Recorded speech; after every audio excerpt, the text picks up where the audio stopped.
graça e paz. Estamos para mais uma escola bíblica dominical. Gostaria de iniciar com uma oração, depois nós vamos cantar um cântico e passaremos ao estudo desta manhã. Vamos orar. Senhor, nós te agradecemos por estarmos aqui mais uma vez na casa do Senhor para aprendermos a tua palavra.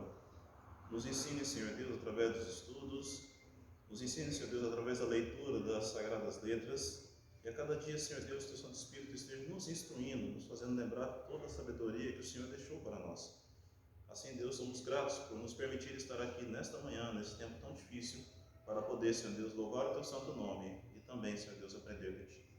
Obrigado por todos os teus feitos em nossas vidas, por isso oramos agradecidos em nome do teu Filho Jesus. Amém. Amém.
Meus irmãos e minhas irmãs, nós estamos aqui reunidos para mais uma escola bíblica dominical, para aprendermos das Escrituras Sagradas. É um momento muito importante para todos nós, não só nós que estamos aqui presencialmente, mas quem está também nos acompanhando online, porque sabemos o quanto é importante a nossa edificação na palavra do Senhor, o aprendizado acerca das Escrituras, toda essa instrução que a gente leva para toda a nossa vida. Eu costumo dizer que esses momentos de escola dominical são os momentos mais importantes que nós temos dentro da igreja depois da nossa conversão, porque a partir do momento que nós reconhecemos Jesus como nosso único e suficiente Salvador, a passamos a acreditar nisso. Então, nós, consequentemente, temos que ser alinhados, instruídos da melhor forma possível. E a escola dominical é esse momento, é o momento onde nós debatemos, é o momento onde nós falamos a respeito, podemos levantar o dedo educadamente para pedir a palavra e poder ali nesse momento ser instruído através dos momentos que sanamos os nossos questionamentos. Então, é de suma importância. Nós passamos um tempo atrás estudando a respeito da depressão, vimos essas doenças da mente, estudo ministrado pelo nosso pastor André, e falando a respeito disso, dessas doenças que acometem o ser humano, e a partir daí nós vemos o tanto que isso compromete nós, enquanto corpo de Cristo. Depois disso, nós tivemos alguns outros estudos, e eu ministrei há tempos também um estudo a respeito da importância da nossa saúde mental, e saúde espiritual, da importância da nossa saúde espiritual. E aí eu ministrei esse estudo aqui para os irmãos, falando a respeito da totalidade do ser humano e entendendo tudo isso, e para ver que nós não somos só corpo, mas nós também somos espírito, porque nós também temos que cuidar da nossa saúde espiritual, a totalidade do ser humano, físico, o espiritual e também o psicológico e emocional, fazendo parte dessa totalidade. Agora nós vamos seguir dando uma série de estudos a respeito de Jesus, mais precisamente a respeito dos 7 eu sou de Jesus, ditos de uma forma mais enfática no Evangelho de João. Vou pedir auxílio porque a minha caneta apontadora, a capilha é fraca e não conseguiu transmitir os slides. Obrigado, Mateus, para poder passar os slides aí ao meu comando, ok? Então, quando eu falar próximo, você já está aí ligado, já está acostumado com isso, né? Bem tranquilo. Obrigado, irmãos, que nos ajudam nesta manhã para a ministração desse estudo. Então, meus irmãos, esse é uma série de estudos. Nós vamos, como eu disse, como são 7 eu sous, ditos de uma forma mais enfática por Jesus no Evangelho de João, então deduzimos que são 7 estudos, mas nós teremos 8 estudos, porque hoje eu só vou fazer uma introdução desse tema, para depois nós vermos um a um cada um desses 7 eu sou de Jesus no Evangelho de João, ok? Então nós teremos uma série de 8 estudos, para você que não gosta que eu fale, então vai ter que aguentar mês de agosto e mês de setembro. Vai ter que aguentar um pouco. Depois vocês vão, pesquisam outros expositores também aí, para também tirar um pouco da cabeça e o cansaço de mim. Mas tentar fazer de uma forma bem dinâmica, bem atrativa, para que vocês aprendam a palavra de Deus e não se cansem de aprender. A gente nunca deve cansar de aprender a palavra de Deus. Amém? Vamos lá então, próximo. Eu quero começar com uma pergunta para vocês, e a minha pergunta é: quem é você? Uma pergunta muito simples, talvez, de responder, mas todas as vezes que alguém pergunta para você, é claro, muitas vezes nós atribuímos isso a algumas situações de nossas vidas. Mas eu pergunto: quem é você? Quem é você? Pastor André, quem é você? Eu sou um cara bonito. Você é um cara bonito? Mentiroso também?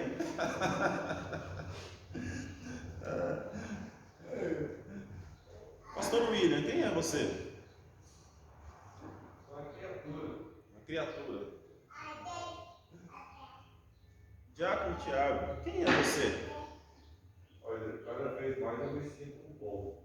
Eu leio as escrituras, eu me sinto um bom. Nada. Isso. Observe, meus irmãos, lógico, não vou alongar, posso perguntar para todos vocês que estão aqui, nós temos várias pessoas, poderia estar perguntando para vocês, mas aí eu perguntei para o pessoal que faz parte da liderança da igreja, que é um pessoal mais desinibido, eles têm que falar mesmo, então aí evita de vocês ficarem constrangidos com a pergunta. Mas aí o que acontece? Nós vemos que cada uma das respostas, elas foram fundamentadas em uma determinada situação. O pastor André, ele provavelmente se fundamentou nos dizeres de sua mãe, né? Porque para ele falar que ele é bonito, só mamãe para falar isso mesmo. Talvez Ana Paula para falar isso mesmo. Brincadeiras à parte, ele se fundamentou em alguma forma para poder, né, dizer que é bonito. Eu sou um cara bonito. Ou seja, quem é ele? Ele é um cara bonito. Então, todas as vezes que a gente pensar em um cara bonito, nós temos que pensar em quem? Pastor André. Vai ser um pouco difícil esse exercício, mas a gente vai tentar. Ok? O pastor William, quando ele respondeu, né, eu sou uma criatura, é claro que ele já se fundamentou na parte de Deus. Eu acredito que foi essa a fundamentação, ou seja, Deus o criou, então ele é uma criatura. Então nós entendemos isso, né? Lógico, foi criado por Deus. Tudo isso já faz diferença. E o Tiago, como ele mesmo já falou e já explicou, o Tiago já disse, né, que ele é pó, porque ele se fundamentou nas Escrituras. E quando nós olhamos todo o poder de Deus, tudo aquilo que Deus é nas nossas vidas, a gente fala, nós não somos nada, nós somos pó. E se a gente for também fazer essa comparação, mas isso está falando da Bíblia, mas e no mundo? Mas se a gente for falar do mundo, toda a ciência, né, todo o cosmos, nós vamos pensar o quê? Nós somos também mais menos que pó ainda, né? Porque perto do universo nós somos nada. Nada, nada e nada. É muito interessante nós vermos isso. Mas o que acontece? Quando alguém pergunta quem é você, o interessante de tudo isso é que nós temos que nos fundamentar de alguma forma para nos identificarmos para a pessoa. A pessoa pergunta quem somos nós, é claro que ela quer saber da onde nós viemos, provavelmente, o nosso nome, onde nós trabalhamos e coisa assim, ou seja, ela quer elementos para que nós possamos passar para ela uma identificação. Então, quando pergunta-se quem é você, as pessoas querem identificar. Você chega num lugar, você é uma pessoa desconhecida naquele lugar, não pergunta quem é você. Aí você fala, não sei. Você tem que saber quem é você naquele lugar, qual é o seu papel naquele lugar, qualquer outra coisa nesse sentido. Então, essa identificação, ela é essencial para as pessoas, e quando nós falamos assim, quem é você, nós queremos saber do seu ser. Quem é você? Próximo, por favor. Então, quando nós vamos conhecer esse ser, ele já é objeto da filosofia. E quando nós pensamos na filosofia, todo o estudo, toda a sabedoria, então, sendo como objeto da filosofia, que busca o conhecimento de todas as coisas, então a filosofia tenta entender, tenta conhecer tudo aquilo, tentar achar resposta para os questionamentos do ser humano. E a filosofia, tendo o ser como objeto, ela define que o ser, ele é. Ou seja, se você é um ser. Você dizer que é um ser, você é. Então, é perene, é eterno, é pleno, é integral, é íntegro. A filosofia nos diz isso a respeito do ser. Então, quando a filosofia traz para a gente esse conhecimento do ser, todo esse questionamento, lógico, muito antes mesmo, nós podemos entender que existem pessoas tentando mesmo achar respostas para isso. Às vezes você chega num lugar, está naquele momento de talvez uma crise existencial e pensa assim, quem sou eu? O que eu estou fazendo? O que eu preciso fazer? Isso é importante para você se definir e você, né, chegar a um determinado lugar. Hoje nós vemos muitas pessoas perdidas porque elas sinceramente se perderam ao ponto de não saber quem eu sou. Eu falo isso assim, pode parecer até brincadeira, mas é estranho quando você conversa, por exemplo, com alguns adolescentes que acabam dizendo, eu sou inútil, eu não sirvo para nada. Como nós falamos de depressão há um tempo atrás, muitas pessoas se sentem assim e caem em depressão, porque acham que não tem valor, acham que não são ninguém nesse mundo, que não fazem nada que presta. E aí, nós, por exemplo, quando eu falo dos meus alunos, nós como professores temos que mostrar o que a pessoa faz, a contribuição dela para a sociedade, para a família, para as pessoas que estão próximas a ela, né? Dos seus vínculos de amizade. Mas eu não tenho amigos, eu não tenho família, eu não tenho não sei o quê. Mas você é um ser. Então, a gente vê isso. Tem até uma musiquinha, né, que a gente canta para as crianças, né? Porque sou o que sou, tenho um coração, né, um grande sorriso e uma linda canção. Ou seja, você é um ser. Então nós vemos isso. E aí, quando nós vamos olhar para tudo isso, muito antes da filosofia grega, né, Moisés, né, e o povo hebreu já preocupava com essa questão do espírito, já preocupava com essa questão do ser, da natureza das coisas e todas essas coisas que nós vemos além da transitoriedade, além daquilo que é passageiro.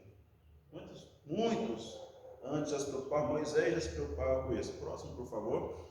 Então, a língua portuguesa, ela tem a sua definição também do ser.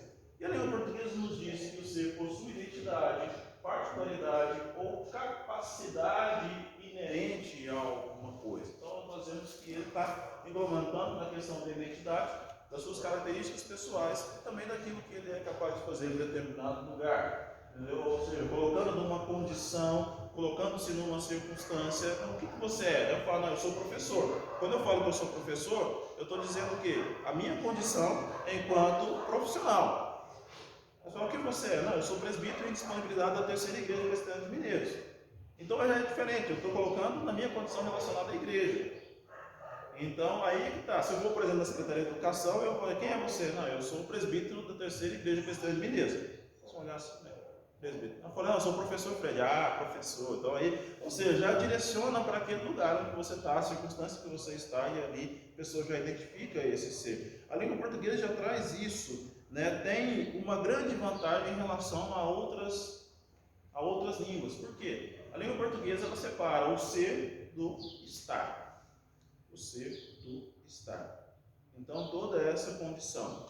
Já, se nós formos olhar o inglês com o verbo to be, tão falado na escola e criticado porque é repetido várias vezes, né? Então, a gente só aprende o verbo to be na escola, né? Aí depois aí a pessoa pergunta aí, você sabe o verbo to be? Aí o grilinho começa a cantar porque às vezes nem o verbo to be que é ensinado sabe. Então sein em alemão, o essere do italiano, o être do francês, todos eles consideram ser e estar a mesma coisa. E a língua portuguesa faz a separação do ser e do estar. Próximo slide, por favor. Nós vamos agora para a nossa leitura bíblica, a leitura do texto base do nosso estudo de hoje. A palavra de Deus, como está já sugerido no slide ali, colocado. Êxodo, capítulo 3, do versículo 13 ao versículo 14. Êxodo, capítulo 3, versículos 13 e 14. Quem encontrou, diga amém. Êxodo 3, versículos 13 e 14.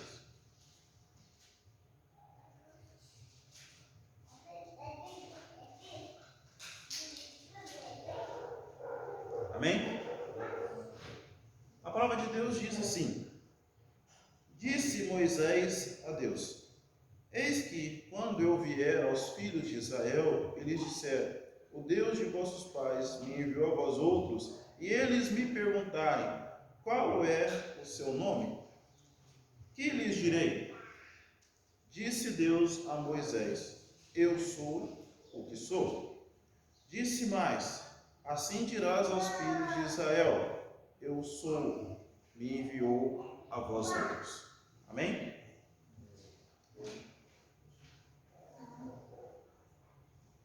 Ao dizer eu sou, enquanto o verbo intransitivo, ou seja, não tem necessário um complemento além na frase, nós vemos o seguinte: isso indica que mostra exatamente a qualidade relativa de Deus.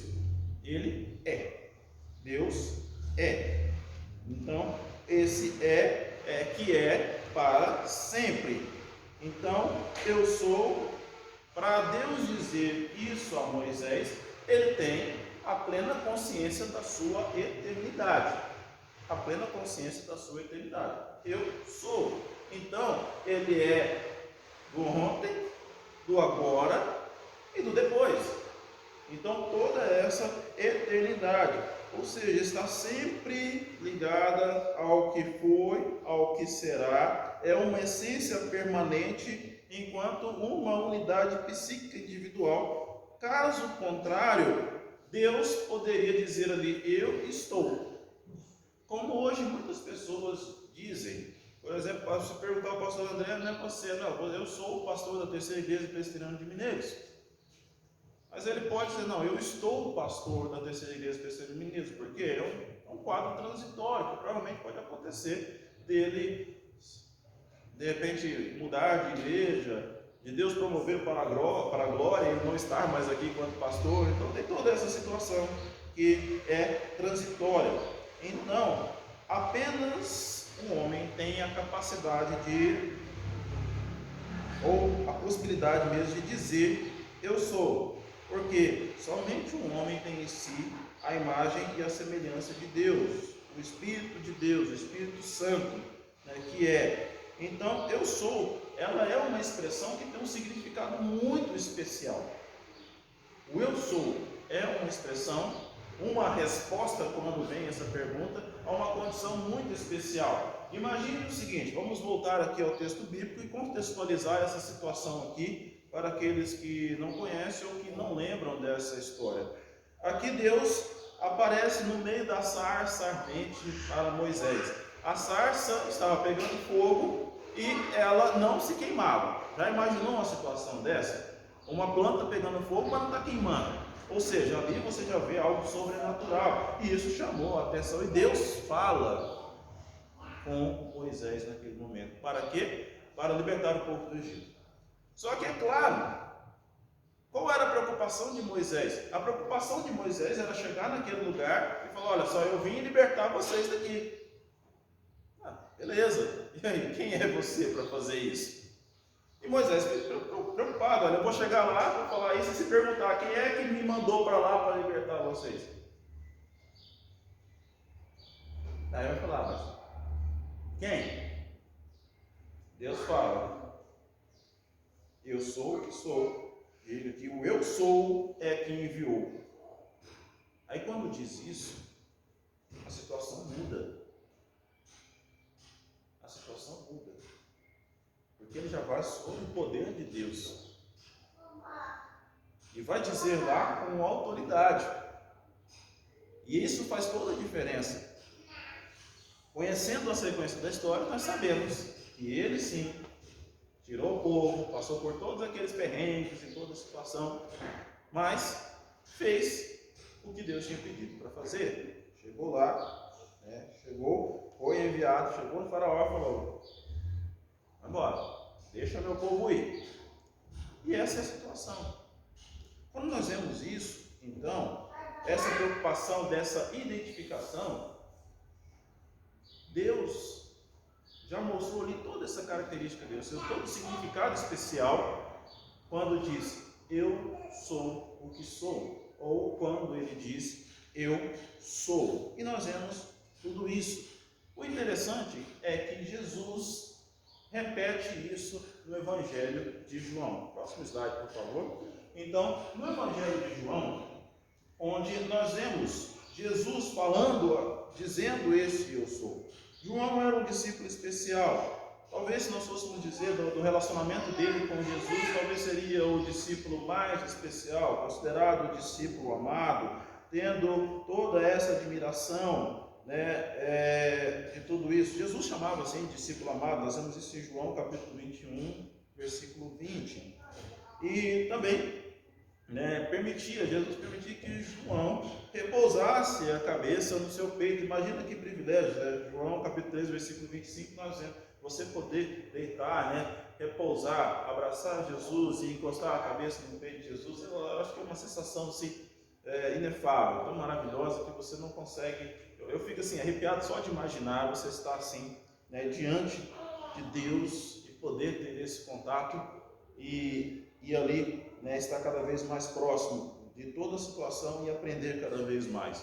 Imagine só você passando por isso. Então, João teve todo esse privilégio. O Evangelho de João também, ele se distingue entre os outros 3 evangelhos, Mateus, Marcos e Lucas.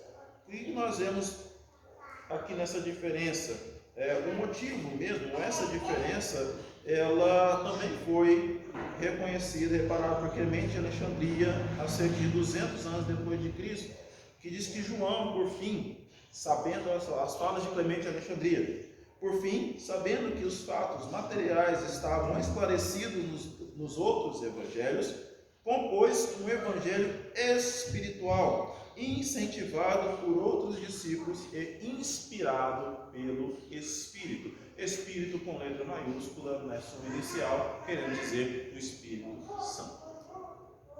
Nós vemos isso. Então é um evangelho diferente. Ele quis expressar ali, já que os outros evangelhos, Mateus, Marcos e Lucas, expressaram as características materiais, aqui ele expressa a espiritualidade de Jesus, trazendo isso para nós. Então, no Evangelho de João, nós encontramos o uso distinto de afirmações de Jesus quando ele diz: eu sou. Eu sou.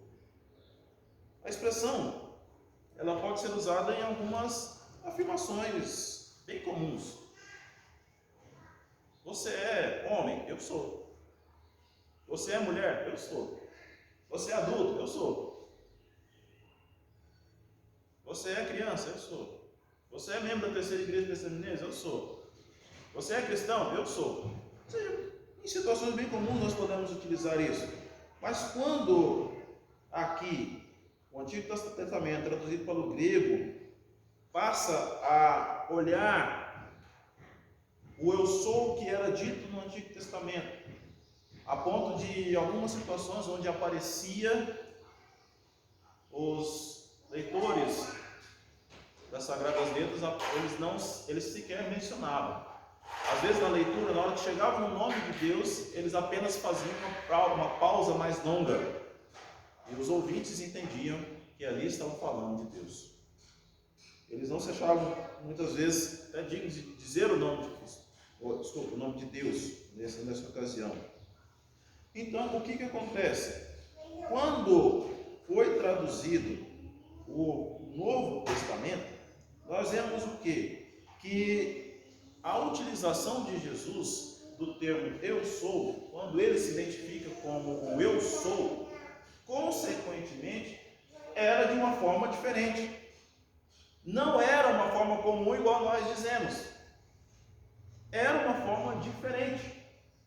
Eles notaram que o que foi usado, a palavra que foi usada era diferente, era com autoridade. Ele afirmando que era o grande eu sou. E aí nós olhamos tudo isso e pensamos: olha, mas identificaram isso. João atribui a Cristo em várias ocasiões esse eu sou. Essa expressão que nós acabamos de ler na palavra de Deus em Êxodo capítulo 3, versículo 14, e agora aqui sendo colocada por Jesus no Novo Testamento, mostrando ali, quando ele diz estar nele implicado a divindade de Cristo. Está nele implicado a divindade de Cristo, mostrando que Jesus era Deus conosco, que ele tem natureza divina, que ele é a imagem do Deus invisível, como diz em Colossenses capítulo 1, versículo 15. Colocando toda essa situação, o próprio apóstolo João, ele explica seu grande propósito ao escrever esse evangelho. João capítulo 20, versículo 31, ele diz: para que creais que Jesus é o Cristo, Filho de Deus, e para que crendo tenhais vida em seu nome. Vida em seu nome. É por isso que eu escolhi cantar para vocês o cântico Nome sobre todo nome, entendendo toda essa identificação do nome de Jesus, tudo isso. Então, seguindo esse propósito, João, o escritor bíblico, ele registrou cuidadosamente as vezes que Jesus usou a expressão eu sou durante o ministério terreno. Próximo slide, por favor. Ele registrou. Então, nesse Evangelho de João, quando nós temos todo esse registro do que Jesus falou, esses 7 eu sou, nós observamos todo esse cuidado de demonstrar essa divindade, de demonstrar essa condição espiritual de Jesus, sendo o nosso Deus. Pode passar, por favor? Então, nessa série de estudos, nós vamos aprender, ou conhecer, ou tentar aprofundar um pouco mais no assunto a respeito do porquê de cada um desses eu sou. De cada um desses eu sou. Ou seja, os 7 eu sou do Evangelho de João, né? São 7 grandes autodesignações que revelam a verdade acerca da pessoa de Jesus. Por 7 vezes, Jesus diz, eu sou, e em cada uma delas, a sua divindade é colocada em evidência. Quando ele diz, eu sou, ele está colocando em evidência a sua divindade. Não é só simplesmente, eu sou. Uma resposta comum, igual muitos de nós podemos dizer em certas circunstâncias. Aqui ele afirma, quando ele diz, eu sou, utilizando o termo, se referindo ao grande eu sou. Dessa forma, então, nós olhamos isso, essa divindade colocada em evidência. Na verdade, meus irmãos, aqui nós vemos, falando de 7. Se formos olhar mesmo, você fala, mas Fred, eu acredito que você está um pouco enganado, porque você está falando que Jesus falou 7 vezes. Mas eu já li o Evangelho de João, e não é só 7 não. Tem mais vezes que Jesus falou, eu sou. Aí você vem falar de 7? Que diferença é essa que você está dizendo? Como eu disse para vocês, né, esses 7 eu sou são os 7 mais enfáticos. Na verdade, no Evangelho de João, depois que vocês lerem, vocês podem ler até sugestão de leitura, vocês lendo e ticando lá onde Jesus diz eu sou, vocês vão encontrar 23 vezes Jesus dizendo eu sou. 23 vezes. Então, foram muitas vezes Jesus dizendo ali, 23 vezes. É possível você encontrar ele dizendo eu sou nesse 4º evangelho. Porém, em 7 ocasiões, Jesus disse eu sou, seguindo de uma metáfora que vai apontar para a sua obra redentora. Ou seja, a questão não é só simplesmente de Jesus dizer eu sou. Nós vamos estudar a respeito desses 7 eu sou, porque nós vamos estudar quando ele diz e o apontamento para a sua obra redentora. Então a gente vê que tem um pouco mais de coisa atrás disso aí. É por isso que muitos estudiosos, muitos teólogos têm trabalhado esse tema com os 7 eu sou. Os 7 eu sou. Se nós formos falar da Bíblia inteira, todos os eu sou que foram ditos, nós são muitos. Só no Evangelho de João é 23. Mas nós vamos trabalhar com esses 7. Com esses 7, apontando para essa obra redentora.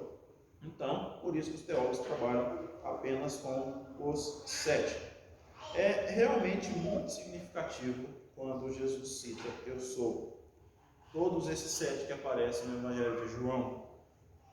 A ênfase principal é essa identidade de Cristo como o verdadeiro Filho de Deus. O Evangelho, ele nos apresenta claramente essa divindade e também a humanidade de Deus. Ou seja, nós temos um Jesus Cristo 100% homem e nós temos um Jesus Cristo 100% Deus. Não é metade homem, metade Deus. Metade homem, 25% Deus e mais um outro pouco de outra coisa. É 100% homem, 100% Deus. Mas Fred, essa matemática está muito estranha. Você é professor de matemática, professor de física, e está dizendo ainda que tem 2 100% numa unidade só? Sim. Essa matemática de Deus, ela é diferente da nossa. Jesus é 100% Deus e 100% homem. Alguém tem algum comentário a fazer? Pergunta? Ou está tranquilo? Ou vocês estão entendendo tudo ou não estão entendendo nada. Então vamos lá. Dando sequência, por que Jesus disse eu sou? Lógico, ele tem que dizer por causa de alguma coisa. Você não vai chegar assim, está todo mundo aqui preparado para iniciar a escola bíblica dominical. Você chega numa roda de conversa, aquela resenha, todo mundo distanciado socialmente, né? Como diz, 1,5 m, 2 metros e tudo mais. De repente você chega no meio da roda e diz, eu sou. Vamos olhar para lá. Aqueles mais novos, quem te perguntou? Quem te perguntou? Aquelas brincadeiras de infância, né? A pessoa chega lá, quem? Te perguntou? Então, quem te perguntou? Então, olha só, próximo slide, por favor. Então, antes de nós conhecermos os 7 eu sou de Jesus do Evangelho, é importante nós entendermos essa expressão. Então, em primeiro lugar, eu sou é uma tradução do nome pessoal de Deus no Antigo Testamento. Então, quando vai falar quem é Deus, é o grande eu sou. Então, Jesus falou eu sou justamente porque ele queria já se colocar, já se identificar como este grande eu sou. Ele já estava se mostrando como esse grande eu sou ali. Então, nessa condição, além de mostrar esse nome pessoal do Deus antigo, quando Deus falou com Moisés na sarça ardente, como nós já lemos ali em Êxodo capítulo 3, versículos 13 e 14. Então, quando Deus falou ali com Moisés, ele perguntou o nome. Moisés. Sim, quando Jesus fala eu sou, o pessoal pega a pedra para catar ele, né? Exatamente. Ele falou, você está se dirigindo a Deus, né? Aí... Já considerando ali, né, uma ousadia, uma blasfêmia. Então, quando ele diz, realmente, como o pastor bem disse, né, os judeus pegaram pedra para apedrejá-lo. Não fizeram isso, tá? Mas passou por perto. Passou por perto. Né? Tamanha indignação deles na época de Jesus está falando isso. É mais ou menos como nós disséssemos, quem é você para falar isso? Quem é você para dizer que é Deus? Era mais ou menos uma situação assim. E eles já pegaram pedra para poder, né, apedrejá-lo. Então, nessa situação, nós vemos tudo isso acontecendo. Né? E por quê? Vamos para o próximo slide então. Por que essa situação de jogar pedra? Olha só, João capítulo 8, 58. Alguém abra aí, João capítulo 8, 58, que apesar de estar aqui no slide, mas está, como nós estamos de dia, passar slide de dia, acaba ficando um pouco ruim de você observar. Mas, João capítulo 8, versículo 58. Alguém que encontrar pode ler em voz alta, até mesmo para uma melhor captação da transmissão. Respondeu-lhes Jesus, em verdade eu vos digo, antes que Abraão existisse, eu sou. Ou seja, Jesus já estava dizendo, olha, antes que Abraão existisse, eu sou. Aí eles, lógico, os judeus, todos eles, muito orgulhosos da sua descendência de Abraão. Aí, todo esse orgulho, eles tendo que escutar Jesus dizendo que antes de Abraão, ele já era o grande eu sou. Imagine só essa situação. Imagine só essa situação. É claro que naquele momento, como eu já disse, eles olhavam, quem é você para dizer isso? Quem é você para dizer isso? Nesse momento, essa afirmação é uma dessas afirmações notórias acerca dessa divindade de Jesus. Porque se Jesus tivesse falado um eu sou muito comum, igual nós dizemos, você é membro da igreja? Eu sou. Se Jesus tivesse falado uma afirmação muito comum, eles não teriam feito nada, não teria nenhuma reação. Seria uma coisa simples, mas como ele se identificou, isso fez toda a diferença. Como o pastor André disse, eles pegaram pedras para apedrejar Jesus, considerando que Jesus estava blasfemando, como se Jesus estivesse ali muito ousado em falar com aquela autoridade que os judeus julgavam que ele não tinha.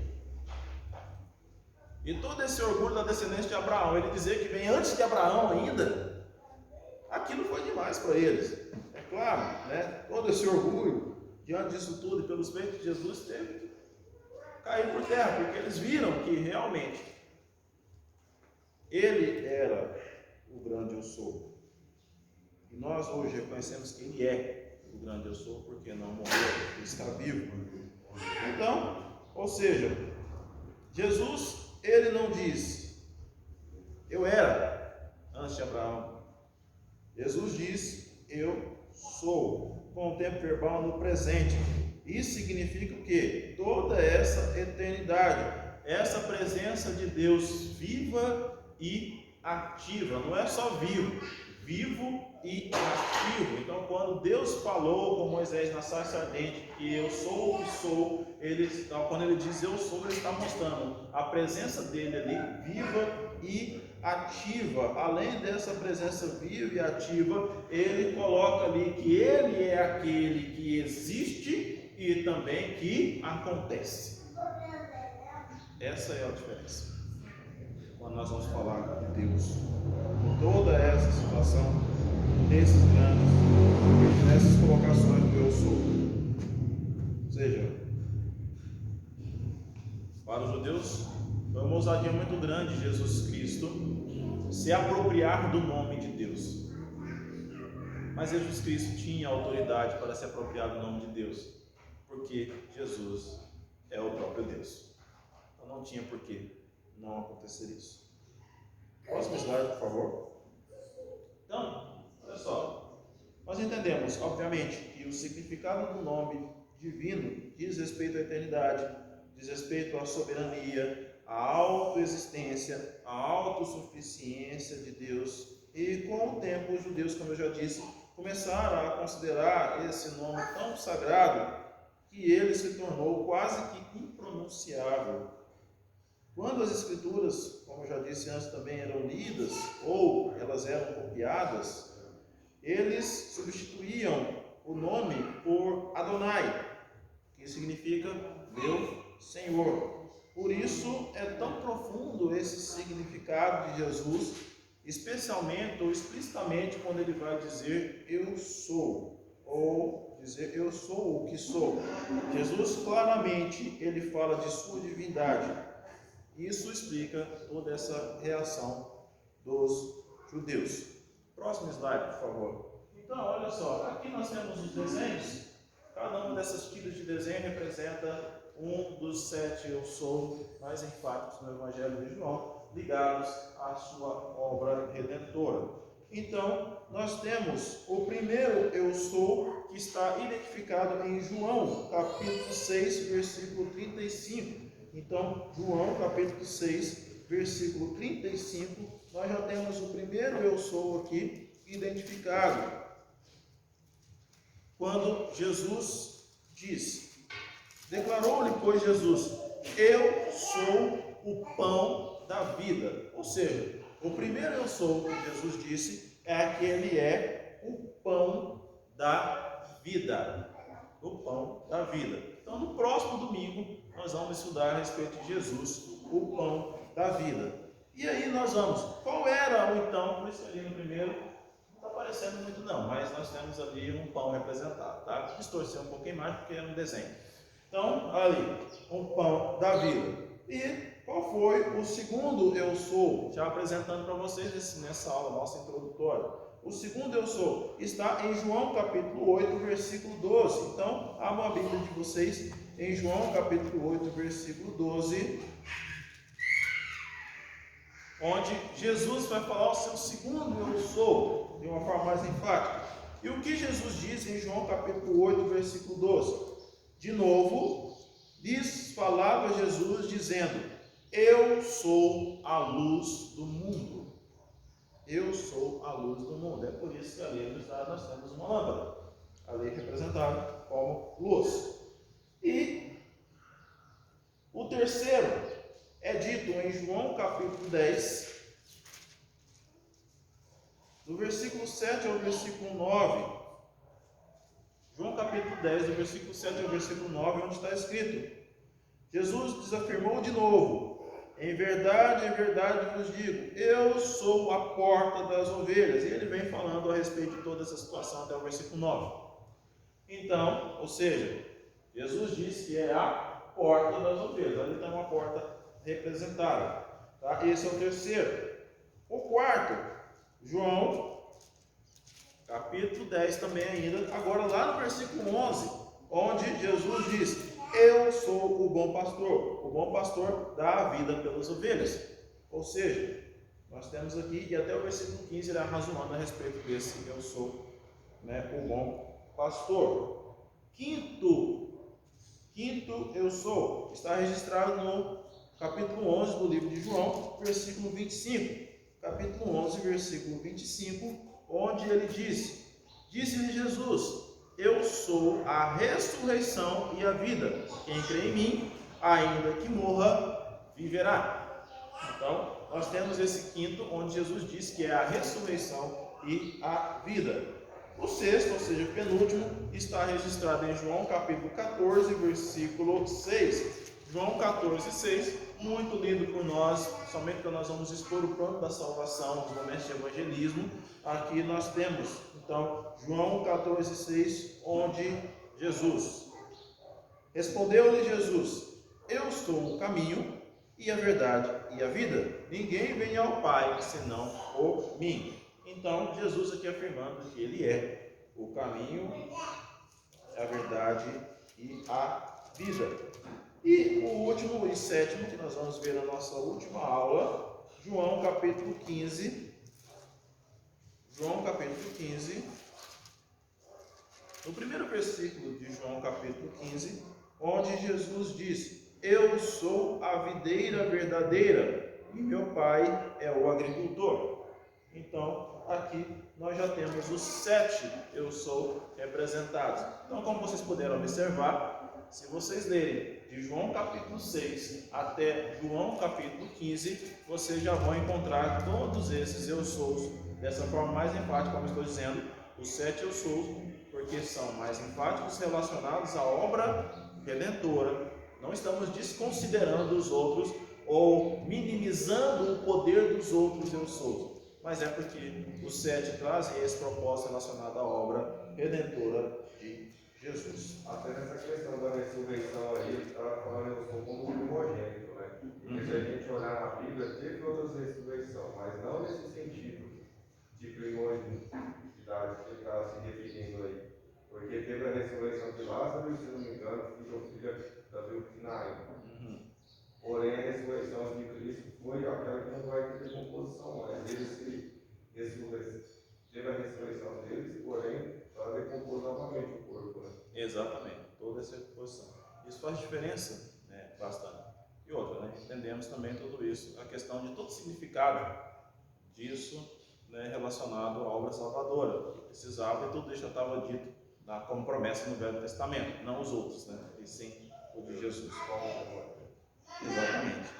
Então, meus irmãos e irmãs, próximo slide, por favor, para a gente concluir nosso estudo de hoje. Essas 7 ocasiões, em harmonia com todo o ensino das Escrituras, elas nos deixam, né, sem dúvidas realmente, que Jesus é o Filho de Deus, que Jesus é o Messias prometido, como lembrou aqui também o diácono Tiago a respeito dessa ressurreição de Jesus, que faz parte de toda essa obra, né, redentora das nossas vidas, né? E por ser Deus, esse Jesus, em qual nós cremos como o nosso único e suficiente Salvador, ele possui todos os atributos divinos que tem realmente a autoridade para dizer eu sou. Amém? Então que nós possamos meditar. Já fica já para o próximo domingo, né, durante a semana, vocês fazerem a leitura de João capítulo 6, para vocês já chegarem aqui já afiados, porque eu posso fazer perguntas para vocês também, né? Para ver se vocês aprenderam direitinho, tá? Para hoje é apenas essa introdução, e no próximo domingo no próximo estudo, nós vamos falar a respeito de Jesus, o pão da vida, o primeiro eu sou, ok? Obrigado pela presença de vocês, que Deus abençoe. Vamos orar nesse momento. Senhor, nós agradecemos por Sua palavra que nos instrui, que esclarece, ó Deus, o nosso entendimento acerca do Senhor e nos dá o privilégio, Senhor Deus, de conhecer o Senhor. Obrigado, Deus, por tudo que o Senhor tem feito em nossas vidas. Obrigado, Senhor Deus, por deixar esses ensinamentos, a Sua palavra, Senhor Deus, que é a nossa regra de fé e de prática. Nos dê, Senhor Deus, cada vez mais discernimento, intrepidez, disposição, Senhor Deus, para lê-la e nos edificarmos nela. Assim te peço orando em nome do teu Filho Jesus. Amém.